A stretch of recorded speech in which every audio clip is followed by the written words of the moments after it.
In this video, I'm gonna show you complete workflow how to turn AI model into a 3D print.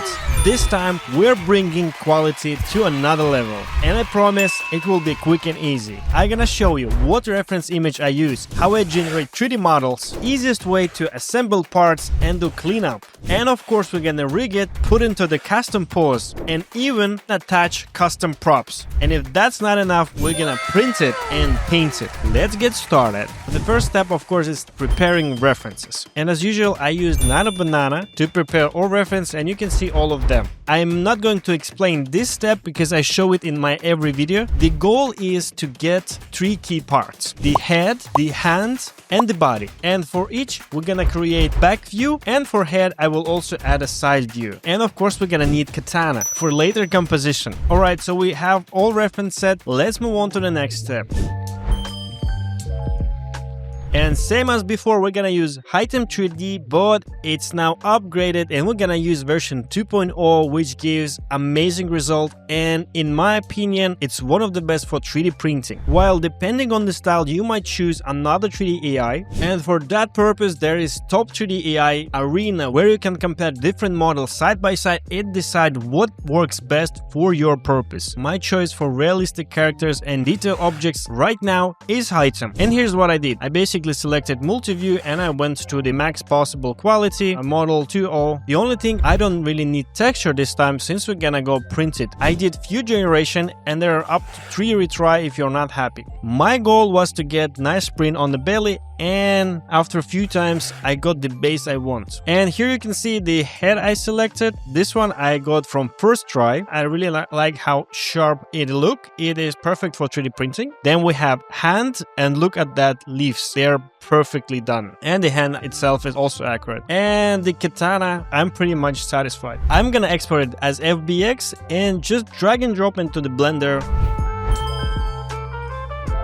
Okay, here we have all our objects, and let's actually try to combine them. On the left side of the screen, you'll see exactly all the buttons I press. We're gonna hide katana for a while, and let's try to bring parts together. I'll be using some hotkeys to scale it, like pressing S, but you can also do that with the control. Let me do a little bit speed up here.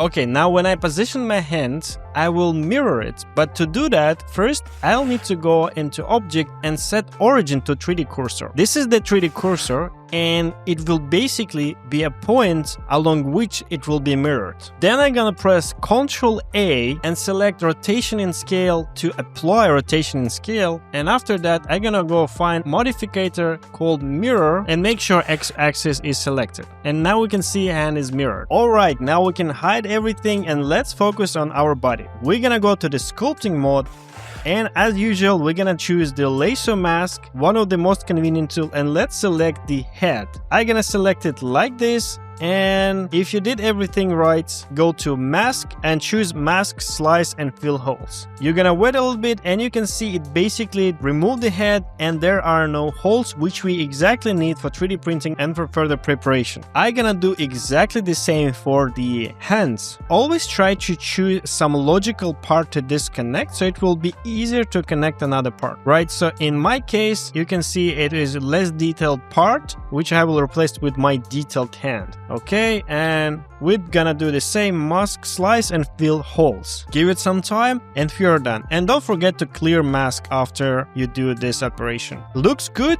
but the only thing I don't like is that body is not centered. So let's move it a little bit. You can do that with controls or with hotkeys. And after that, let's again set Origin to 3D Cursor. Why I did that? It's because the mirror function always works according to the origin. So the origin is the mirror line. If it's not centered along the origin, it might be mirrored wrong. Okay, now it's set. Now let's enable hands, and how about we connect them? So the first one, we need to position them a little bit. Okay, and the good thing is that since they are mirrored, we're gonna position one and another one will follow. In my case, I'm very lucky, it is almost there, but it's very easy to fix. Just go to sculpt mode and you can use elastic wrap, one of my favorite brush I use in every my video. Again, you just grab and drag parts and connect them.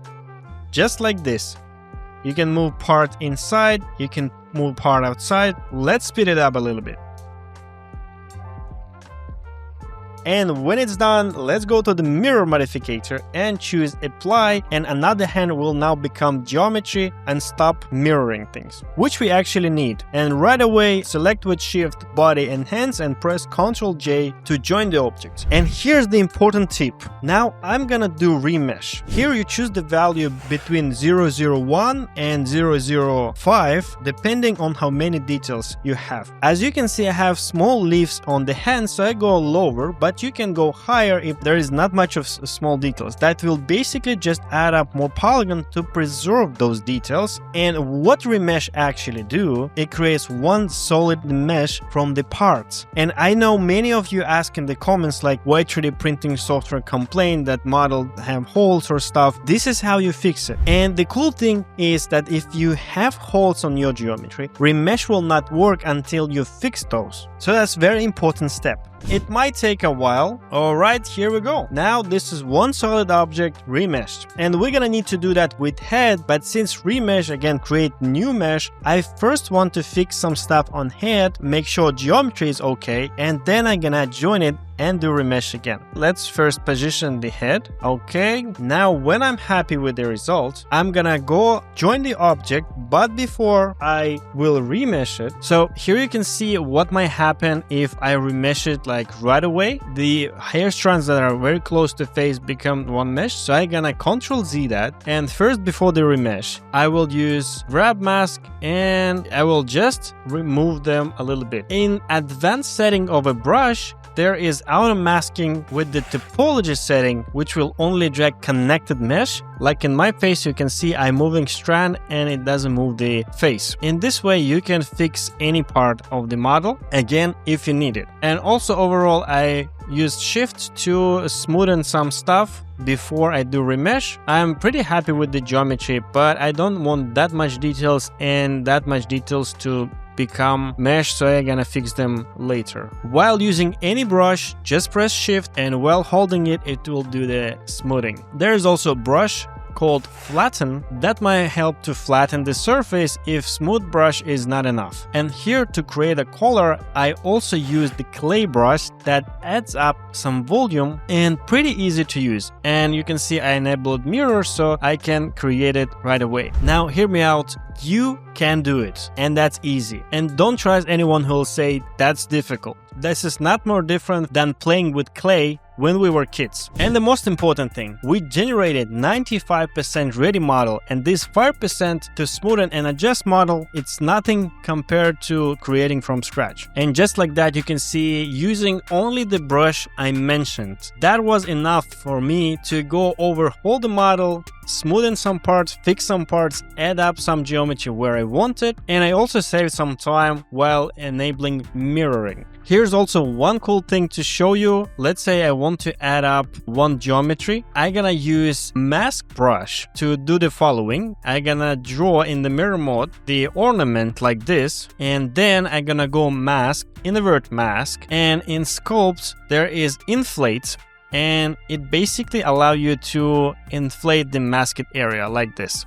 Just press shift and go like this, and then you can adjust it a little bit. Also, masking might be useful if you don't want to accidentally ruin some part. Just mask it and everything you'll do will not affect it, or the opposite. Also, for example, with clay brush and any painting brush, when you hold Ctrl, it will inverse the movement. With this simple amount of tools, you can achieve 99% of your goals here. And finally, before we move to the next step, we're gonna go to object mode and go decimate and try to decrease polygons to be less than 1,000,000. It is important to do that with decimate, not the remesh, because remesh might remove some details, while decimate tend to preserve the details by decreasing resolution on some areas. And here you can see we have 4 millions, and I'm gonna choose the value of 0.2. That must give me a polygon less than 1,000,000, I believe. And yes, we have 800,000. And what does it mean? It means we're moving to the next step.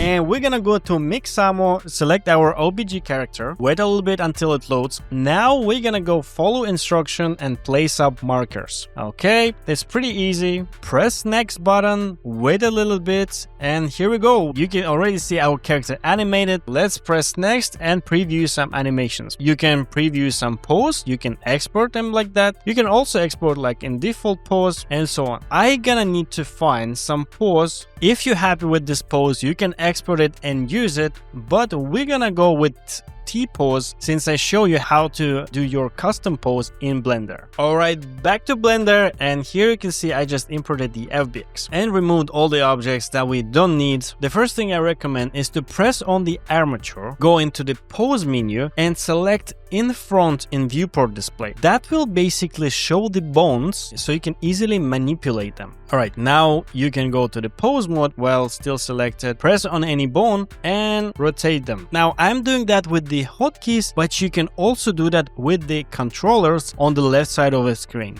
And here I'm gonna show you something advanced how to fix weights, but if you're happy with your rig, just go to this time code. Alright, so here you can see I saw that my shoulder bone is too extended, and that's actually not okay. So here I needed to fix it, and here's how you can do that and how you can fix weights. Now, what are weights? The weights is the area that affected with some specific bone. Imagine your real bone and some flesh around it. So you basically say what flesh attached to what bone. And in this case it's wrong because shoulder goes way beyond where it should be. I'm gonna go to edit mode, press on this connector, and with G move it a little bit where it actually should be. Like that. Okay, now I'm gonna go to object mode, select armature, with shift select body and go to weight mode. This will allow me to shift control on any bone and see what part of geometry it affects. And what you see, that big part of the arm is not controlled. I'm gonna go in weights and choose the value of 0.5 and try to paint this area just like this. This is how I tell it, like this bone must affect this part of the mesh. The red mean it affected 100%. Intermediate colors might mix it with another bones so transition is smooth. And you can also go to weights smooth to make a better transition. And now I selected the bone, press G, and you can see the movement happen like this. On this bone, I need to clean up some area. I'm gonna set weights to 0 and actually clean some area because I don't want this bone to affect this area. Okay. Very easy, just like painting. And now I'm moving the bone and it looks like fine. This is how you can fix any area. And now moving to the fun part. Let's pose it. So to pose the model, you press on the armature and go to the pose mode. Select the bone and start positioning it. Again, I'm doing that with the hotkeys and you can see on the screen exactly what buttons I press. It's pretty easy. We just need one button really, the R. And it will rotating according to the view. Or if you press the axis button like Z, it will rotate it according to that. It might be a little bit confusing, so it's completely okay. You use controls on the left side. And here we go with my final pose, guys. And now I'm gonna show you one more thing. When you pose the model, it doesn't mean you cannot continue editing it. We actually need to fine-tune some stuff after that. To do that, go to Object and select Armature Apply. If you have any other modifiers, also apply them. Now we're gonna select the object again. You can either right-click on the screen, go to Parent, Clear, and Keep Transformation. Alternatively, just press Alt-P. And you'll see the same context menu. That will detach the armature and keep the transformation with it. And for 3D printing purpose, when I have two objects together, I don't need that intersecting part. When I'm sure it's final, I'm gonna select the Boolean modifier on the body, press Union, and select my katana. Okay? We're gonna wait a little bit. Now it will become one object, but note, there will be no inside parts. It will be joined by the surface, which is exactly what we need for 3D printing. Alternatively, you can also go to the sculpt mode and do remesh again, but that approach might lose some details. I hope you didn't skip this tip because it will help you to avoid 90% of problems you might face when start printing. And on top of that, we can also go into the sculpt mode and fix some areas after after we did a posing. So for example, here I adjust this area from the back as well, because posing might stretch it a little bit. And finally, go to the object mode, press Ctrl A and apply rotation and scale, and we're one step before printing. Lastly, set the correct sizing before exporting. Go to the scene, select the units that you use and scale it as you need. I'm gonna need it around 15 centimeters by height. Ctrl A, apply scale and rotation again, and export as STL. And here's our final result. Super excited. Let's move to the printing.